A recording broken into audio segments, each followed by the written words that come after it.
धारण की थी। तो देखिए देवनागरी या देवनागरी दस्ती की उपाधि धारण करने वाले 3 शासक हैं, ठीक है, जिनमें के 2 भारत के हो गए और एक जो है शासक है जो श्रीलंका के शासक हैं। तो आपको पता है कि देवनागरी की उपाधि धारण की थी। यहाँ पे आंसर होगा दशरथ ने, जो अशोक के कौन थे, पौत्र थे, ठीक है। एक तो दशरथ ने धारण की, दूसरा नाम आप लोग याद रखिएगा सम्राट अशोक ने भी जो है देवनागरी की उपाधि धारण की थी। तीसरा नाम आपको याद रखना है, वो है तिष्य। कौन है? तिष्य। और ये तिष्य कहाँ के शासक थे? श्रीलंका के शासक थे। इन्होंने भी उपाधि धारण की थी, कौन सी? देवनागरी, ठीक है। ये तीनों नाम याद हो जाएंगे, अशोक, फिर उनके पौत्र दशरथ और फिर तिष्य, ठीक है। कुणाल जो है ये अशोक के क्या थे? बड़े पुत्र थे।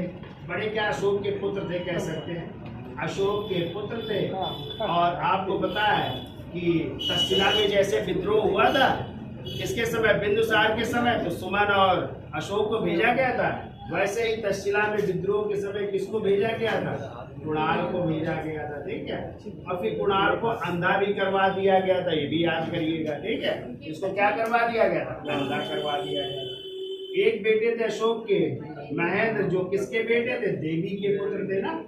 और महेंद्र थे और इनकी बहन का नाम था संघमित्रा, ठीक है।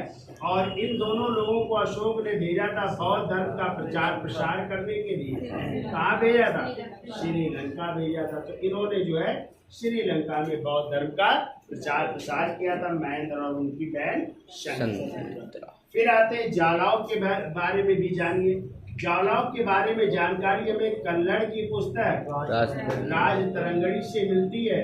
और राज तरंगड़ी में लिखा है कि अशोक ने जो है कश्मीर को जीता था और कश्मीर को जीत करके यहाँ पे एक नगर बसाया था। कौन सा?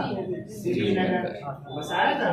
और कश्मीर का प्रशासन सौंपा था अपने बेटे जालौर को। यानी जालौर यहाँ का क्या था? राज्यपाल था या गवर्नर बनाया था, ठीक है। तो और ये संबंध याद रखिएगा किसके साथ? देवनागरी के अलावा, क्लियर?